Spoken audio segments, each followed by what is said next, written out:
Defence spending is set to receive a £2.2 billion boost in the spring statement, the mini-budget later today, as the Chancellor vows to make Britain strong again. But whilst Defence receives that boost, the Chancellor will have to make an extra £500 million worth of cuts to welfare. Defence Secretary John Healey joins us now. Very good morning to you, Mr. Healey. Your mission when you came into government was growth. There is no growth at the moment, apart from, it seems, in the defence budget. And meanwhile, welfare is going to be cut even further because the watchdog says the Chancellor's sums don't add up. Is this what you came into government to do as a Labour man? Yeah, we came into government recognising the first duty of any government is to secure the country's future, and the Chancellor will set that out this afternoon in the spring statement. She'll say the world is changing. It requires us to increase more investment in defence, so an extra $5 billion in total this year as a bold first step to what will be the biggest increase in defence spending since the end of the Cold War. And this is going to allow us to make the country safer in an insecure world, but it will also mean that we can drive economic growth and boost jobs in every part of the country. OK, a lot of people watching would say the first mission of a government is to look after its own people, and the welfare budget cuts do not add up, according to the OBR, and therefore it seems you're going to punish more people now by cutting their benefits. Is that looking after our own? Well, strong national security is the foundation for a secure economy, a stable society. It's the bedrock of our plan for change for the future as well.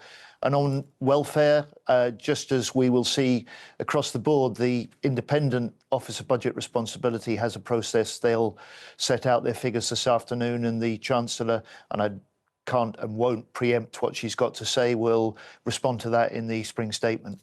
Mr. Healey, how much longer are we going to go on in government and in this country generally pretending that everything's fine in our relationship with America, when the more we learn about what they really think about us over there since Trump took over, possibly before, the worse it seems to get? I mean, this leaked conversation between the top echelons of American government has revealed the hostility they feel. It's almost personal towards Europe. They're sick of us for being a bunch of freeloaders. Their exchanges drip with contempt. What are we going to do about this?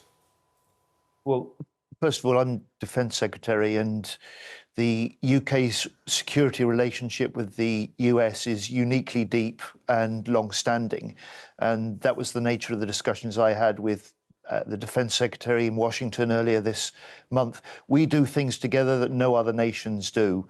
We train together, we fight together, and often our troops die together, and that respect is there. And he, Pete Hegseth, knows this and talks about this from his own service in the American military alongside Brits in Afghanistan. They talk about it amongst themselves. That's absolutely plain. I mean, for example, you're absolutely right. The bombing missions on the Houthis are something which we take part in. We refuel American aircraft as they fly. No mention of that. There was no exception given to the fact, oh, but the British are OK. The British actually do their bit. We were all tarred with the same brush. Well, what was behind that exchange is the public challenge that the US has issued to all European nations to step up on support for Ukraine, to step up on defence spending and on European security. And every European nation recognises we must do more. And you've seen other nations raising their defence spending in recent weeks.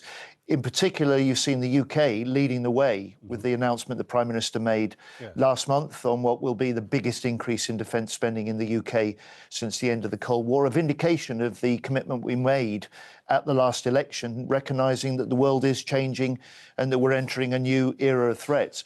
My task as Defence Secretary now is to back up and work with the Chancellor to make sure that we bring benefits to all parts of the country, and we will, a boost to British jobs, a boost to British skills, innovation and small businesses. OK, but just coming back to that leaked, well, I wouldn't even call it a document, that leaked conversation, which was took place on unsecured mobile phones, basically, and it was a deeply, deeply secure conversation, which we now all know about.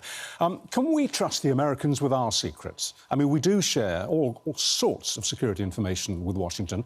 Can we trust them? Can we be sure that what we say to them won't end up on the front page of the New York Times? Well, the US are looking into this. It's a matter for them. But in terms of our relationship, intelligence and defence and security with the US, it's the deepest. It remains the closest of any allies. And we do things, we confront things, we meet the challenges that we face in an increasingly insecure world with greater threats. We do things together that no other nations do. Well, that's a very political response, as I would expect. But you must be concerned not only at the leak and at the risks to future leaks, but at the fact that the President of the United States won't accept that it was a serious breach of security. He's just shrugging it off and saying, basically, it doesn't matter, these things happen. I quote him, these things happen. That's surely causing you deep concern. Well, his National Security Advisor has taken responsibility for this. They're looking into it. It's a matter for them. What it says to us in the UK is a reminder that we need to be, as we are, hot on our own security, on our communications. And from my point of view as Defence Secretary, I spend most of the day without my phone because I work in locations where I've got to leave my phone outside. Mm-hmm. So we're very security conscious here, and it may be hard for our friends and family to get used to, but that's the way we work. I wasn't suggesting that we don't have a problem. It's America that clearly has the problem, and that may become our problem, but we could discuss that all morning. We have no more time. Thank you for your time on the programme so far. Thank you.